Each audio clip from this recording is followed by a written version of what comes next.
I started studying UFOs several years ago, even doing a project for a master's degree with the Air Force on UFOs or UAP and national security. And the reason I got involved or interested in this topic, other than just having a normal interest as most people do, is because I found that non Christian people, atheists, agnostics, and whatever, were saying something very similar to what Christians also say about UFOs and aliens and even cryptids and ghosts and those kinds of things. And we're going to look at that here in a little bit to see what that commonality is, because it would keep me interested. And now I've gone beyond just studying UFOs and studying all kinds of things paranormal, hence this channel. So welcome to the Mysterian Files. If you like this kind of stuff, please subscribe so you can see more of the videos, and please like. My main concern today is not really to prove that there is a UFO phenomenon. I'm going to almost assume that, but I am going to go through a very quick history for anyone listening who is not familiar with the history of ufology, if that's a real word, in the United States especially. And so with that said, I'm going to go over that and then give that link between the Christians and non-Christians. An argument is still going on today. So I want to quickly look at some of the major events in U.S. history, starting with one of the first sightings in 1947. And that would be with Kenneth Arnold, who claims to have seen 9 disc-like things in 1947 when he was flying near Mount Rainier, Washington. And that would quickly be followed by one of the most controversial UFO events in history, and that is the famous Roswell event, where at least one ship was supposed to have crashed hours after the crash happened. And no one disputes that there was a crash, not even the Air Force or the government. The dispute is what it was. And to begin with, the government said that it was, in fact, a disc. Hours after that, they claimed it was a weather balloon, and it wasn't really a big story until the end of around 1978 or so, with a couple of ufologists writing about it, interviewing people, and then writing a book on that. And then it became a big story and really took on a life of its own.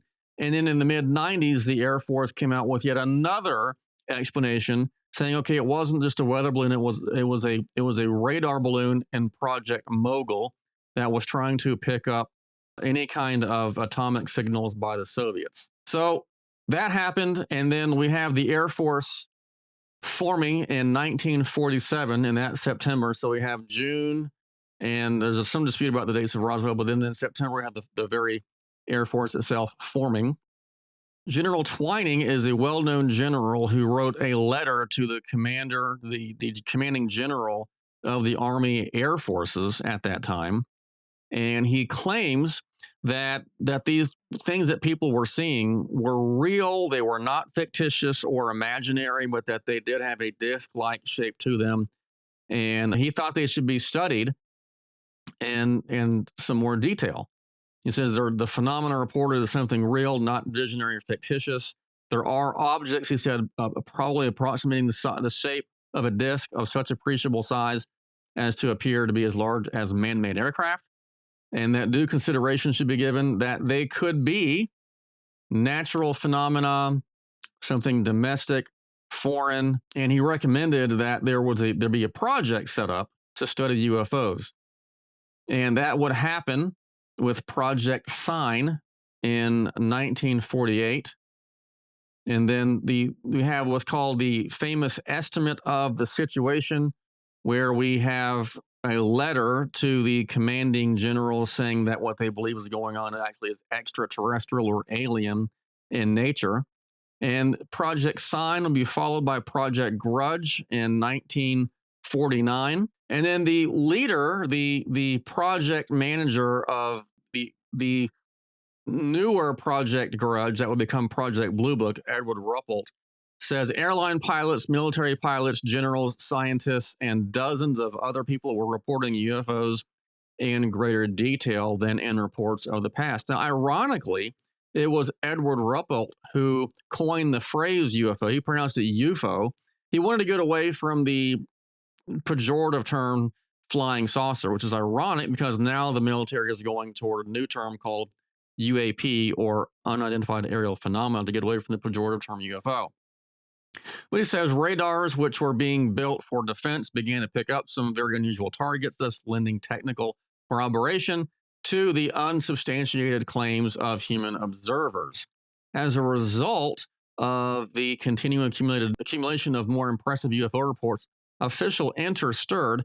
Early in 1951, verbal orders came down from Major General Charles P. Cabell, then Director of Intelligence for Headquarters U.S. Air Force, to make a study reviewing the UFO situation for Air Force Headquarters.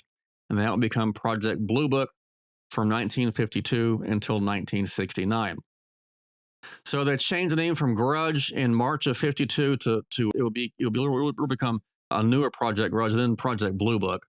And then we have something very interesting. In 1952, around Washington, D.C., we have a flap. Now, a flap in UFO terminology in circles is where you have a lot of different sightings all at once or in very, very short amount of time. And on the 5th of April, the Air Force Letter 200-5 mandated that reporting from intelligence officers and everywhere becoming normal practice. Furthermore, JNAP 146, 1943, required that people would not talk about these UFO encounters or they would be fined or even imprisoned. This is what JNAP says, and you'll notice here on line C, it highlights unidentified flying objects. This is not something that was simply another kind of aircraft, but people say this is actually supposed to be a UFO kind of event. So then we have various flaps, 1950s and 60s, events like the Malmstrom Air Force Base incident, where we have UFOs hovering over the base, and then at the same time, a bunch of the nuclear intercontinental ballistic missiles that were isolated and independent from each other, all going offline, becoming inoperational. We had other kind of things like this going on in other countries. In fact, the UFO was seen over a base in Russia, USSR, that actually armed their nuclear warheads and almost launched until it went off.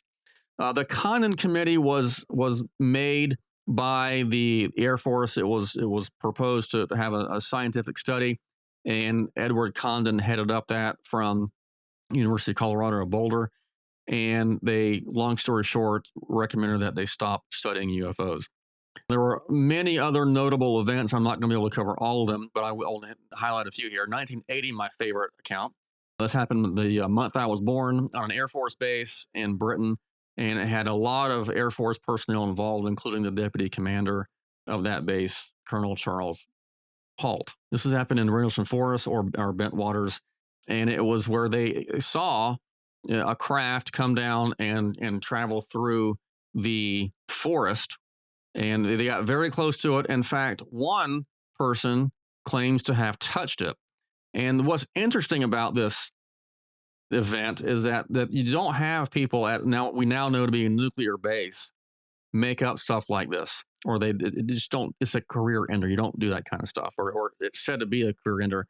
But not only were the security forces like Chris Pennington and John Burroughs seeing these things and reporting it, but again, the deputy commander of this base went on the record, actually made an audio recording of his events as he was walking around in the forest. And we have in 1997, the Phoenix Lights. Now I'm skipping over a lot of events here, but in 1997, we have the so-called Phoenix Lights that were lights and a very large craft said to have gone over Phoenix.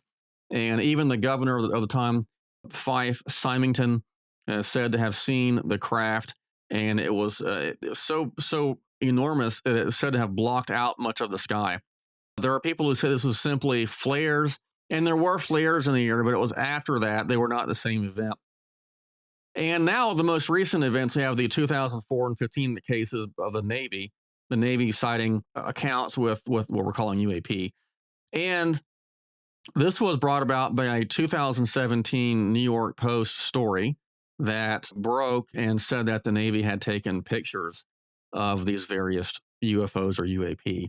And since then, we have the Office of Director of National Intelligence provide a report in June of 2021, followed by in 2022, we had the first real congressional hearing since Blue Book. and intel officers telling us that there are these craft. We don't know what they are. They don't seem to be ours or anybody else's. And they can do amazing things that shouldn't be able to be done. And then last year, so year after year, for 3 summers, we had another intelligence officer and 2 of these Navy pilots come forward before Congress and claim to have seen these. In fact, David Grush, who said he's actually is aware of crashed craft, which is not a new claim, and as well as biologics, or these biological entities like aliens associated with these craft. But what are they? And what is this interesting link between Christians and non-Christians? Well, what is very interesting indeed is you have, for example, this document from the U.S. government on UFOs and related subjects and annotated bibliography. And what it says is very interesting. It says, a large part of the available UFO literature is closely linked with mysticism and the metaphysical. It deals with subjects like mental telepathy, automatic writing, and invisible entities, as well as phenomena like poltergeist manifestations and possession. One school of thought holds that flying saucers are biblical signs in the sky that pretend the second coming. Another believes that an invisible fourth or other dimensional world is involved. Some groups have concluded that mankind is being and may have always been manipulated by extraterrestrial forces. The UFO occupants, others detail the endless battle between good and evil, believing that the UFOs play an integral part in this war. Unearthly police forces are described and explained. Many of the UFO reports now being published in the popular press recount alleged incidents that are strikingly similar to demoniac possession and psychic phenomena, which have long been known to theologians and parapsychologists. Therefore, references to these subjects have been included, as well as references to occult works, which have similarities to the general tone and content of the UFO literature. That is what is so interesting and what got me interested in this topic. Because I've read before about UFOs as a Christian and think, well, why would demons want to impersonate aliens? And that will be answered as we go along in this video. Here is a work by the chief astronomer and scientific advisor for the Air Force during these different projects, J. Allen Hynek. And he also this is a discussion with one of the leading ufologists as well that he worked with and now still is writing on the topic, Jacques Vallée, called The Edge of Reality, a progress report on unidentified flying objects. This is actually brought back into print recently. I'll leave link to it in the description. This is what Hynek says. Now, as part of our hypotheses, when we are examining the panoply of hypotheses, we should take into account the paranormal phenomena that are being written about and apparently being experienced. Should those psychic claims be true, it opens up another can of worms. Then the problem essentially is solved.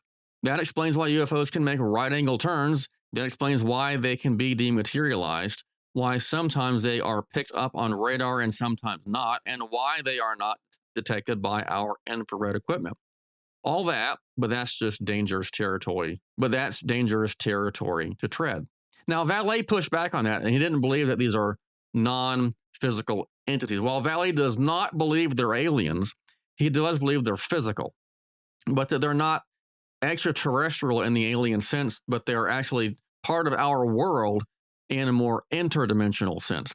Hynek answers Vallée. Well, Vallée says, well, if that's the case, then why do they seem to be physical? And Hynek says, all right, why do poltergeists move something and yet don't appear on radar? Do the poltergeists, have physical reality, and yet they have physical effects? So they're not physical, but they have physical effects. In other words, we have a phenomenon here that undoubtedly has physical effects, but also has the attributes of the psychic world. So the point here is that we have these UFO phenomena going on, and many ufologists like Hynek, like others we're going to see, are making a connection that these are not aliens from outer space. They are actually some sort of paranormal parapsychological, other spiritual kind of thing. They're not aliens from some other world. They are actually part of what we're going to say is kind of more like a spiritual world. And even Valet is very similar with this in his thinking. He doesn't think they're aliens. He thinks that they actually are, to quote one of his book titles, messengers of deception.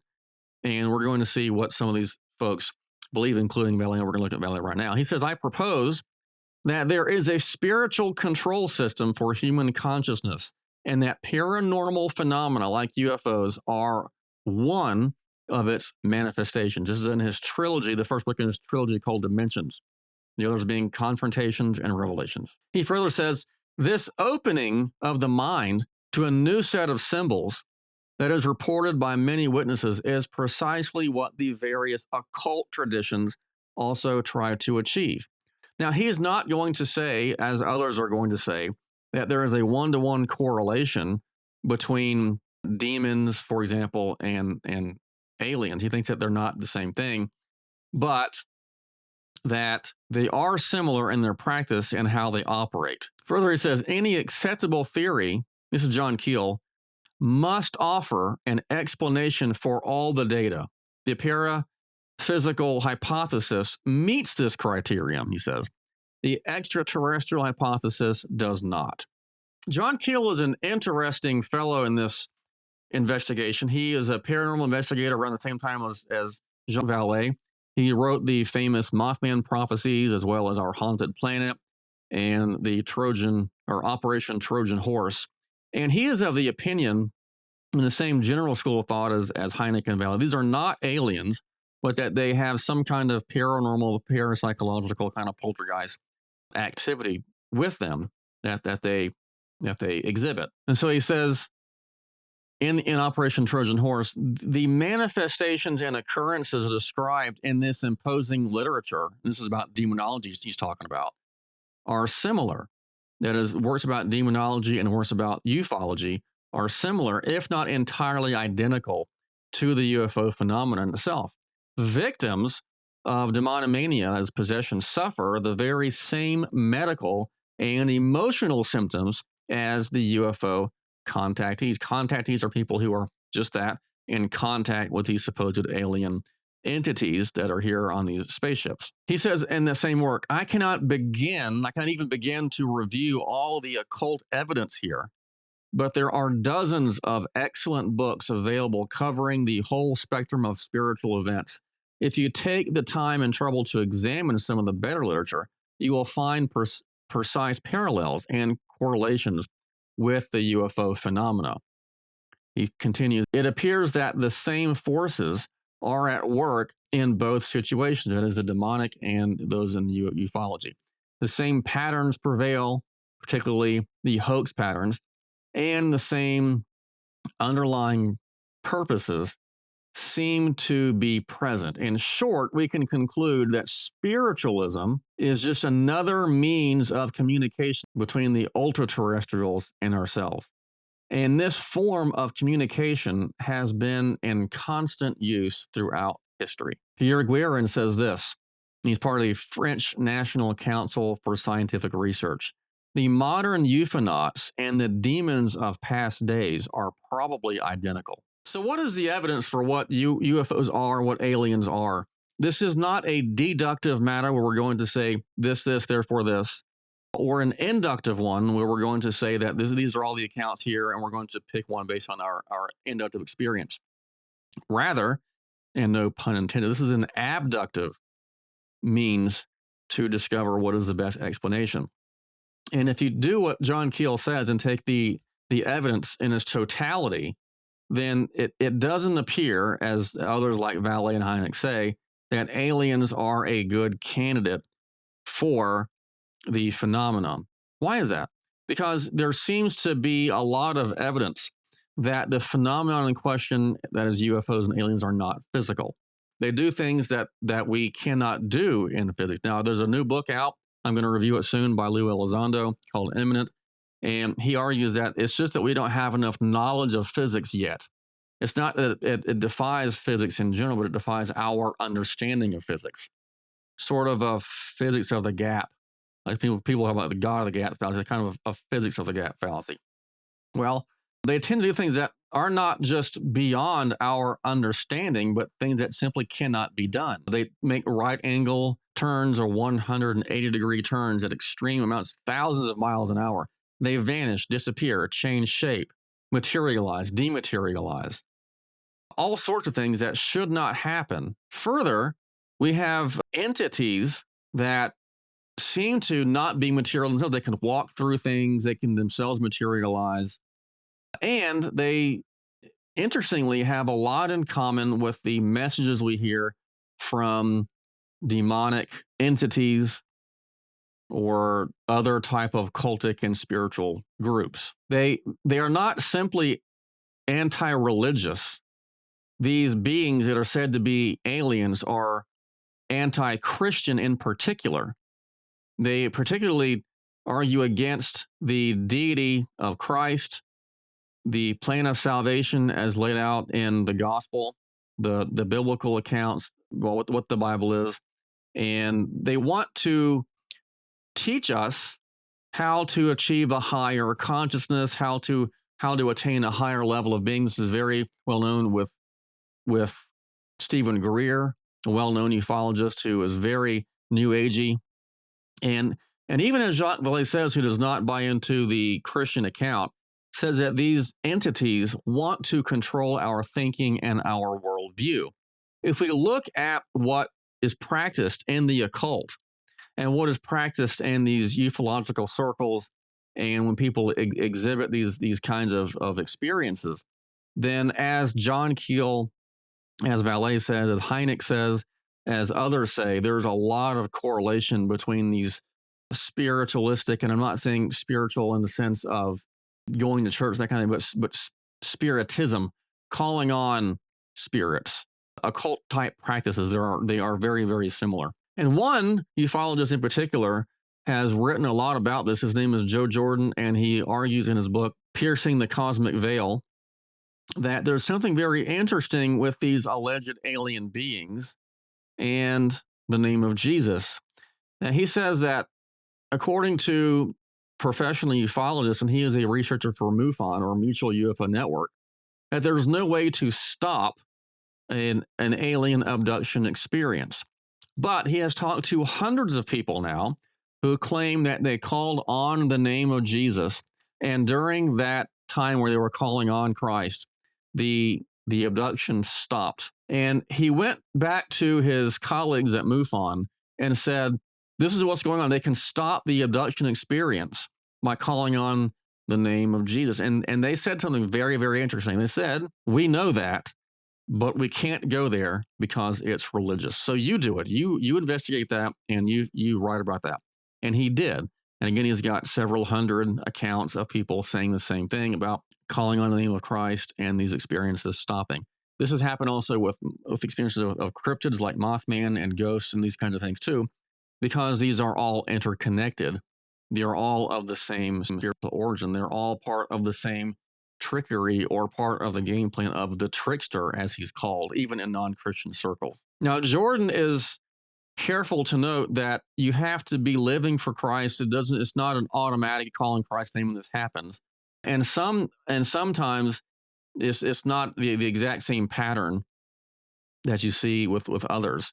So he's careful to note that there are some differences among the cases, but as a matter of generality, calling on the name of Christ stops these experiences because they are said to be demonic in nature. This would not make sense with aliens or any kind of beings like that.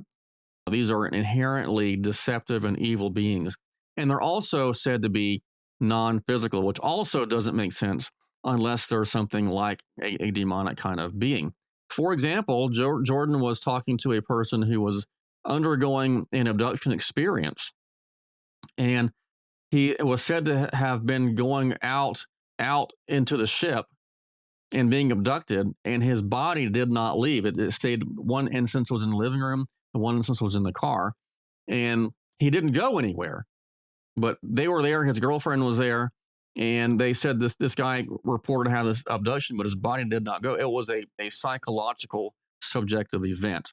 All this is in keeping with UFO events and experiences not being alien in nature or extraterrestrial, but rather having more in common with the occult practices. As these professional researchers say, there's a lot of similarity and possible identity between what we see in UFO circles and the occult and spiritist type activity.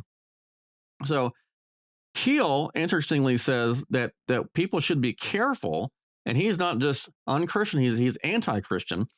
He says, "Be careful. This is very deceptive. It's very dangerous. People shouldn't get involved in this if they're younger. This preys on the paranoid, the gullible, and it'll suck you in." And so these ufologists have something in common, that these kinds of beings are deceptive in nature. They are part of the trickery, or identical with the trickster. Whitley Strieber, who is well known for having his abduction experience back in the mid 80s, claims he still doesn't know if these entities are good or bad, which is interesting because they kidnapped him and did all kinds of things to him that terrified him. But the thread of all these experiences, whether we're talking about UFOs, aliens, ghosts, Mothman, Bigfoot, these all have a lot in common with the occult. And people tend to have these experiences of these kinds of things, ghosts and UFOs and aliens, if they're involved in some kind of occultic activity. So researchers like Joe Jordan and others will say, don't be involved in these kinds, even if they're not Christian, they will say, don't be involved in those kinds of things, because that opens up a door. So we as the church and we as Christians who have the truth need to speak about these situations and help people who are having these questions. There are many questions now coming out because of these Navy videos and all these congressional hearings about what's going on. What about aliens? What if aliens exist without disprove Christianity? So we have to be aware of these issues. We also have to be careful not to open up these doors that will allow us to be deceived and have these kinds of deceitful experiences. And we have to be shielded and protected with Christ and by Christ. That means saying in his word, praying, and following him, not the trickster. If non-Christians are saying it's deceitful and dangerous, and Christians are saying the same thing, that's a pretty good indicator that is true.